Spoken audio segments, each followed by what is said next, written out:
What's the worst question that you've been asked on a job interview? I've heard all the prohibited ones. In the US, my accent normally leads to, oh, where are you from? National origin, ethnicity. Is your spouse from there too? Marital status, sexual identity.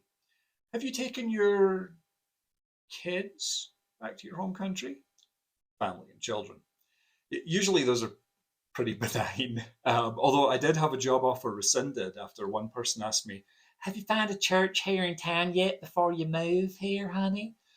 I didn't share a preference for her particular brand of deity, and I watched my job offer evaporate in front of me in seconds. Uh, but the weird job interview questions tell you so much more about the company than they're going to learn from your answer. You know, if they ask you, what's your favorite color, food, holiday, that's a boring company with some lazy questions right there. What's your Myers Briggs personality type? Now, that's a company who likes to quantify nonsense and isn't really big on reality.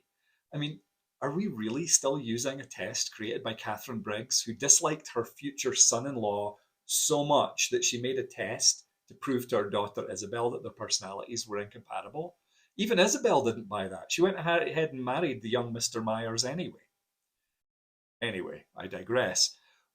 My favorite interview question was a chap who asked me who I would put on Mount Rushmore. I said, well, since the Black Hills are sacred to the Lakota Sioux, I wouldn't want to desecrate the mountain anymore.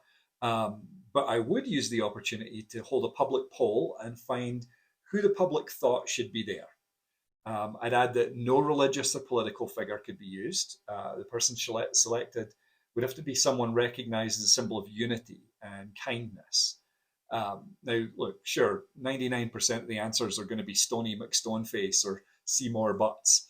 But if I could get 1% of the population to think for a moment about what can bring people together or inspire kindness, then that would be worth it. He did not care for my answer.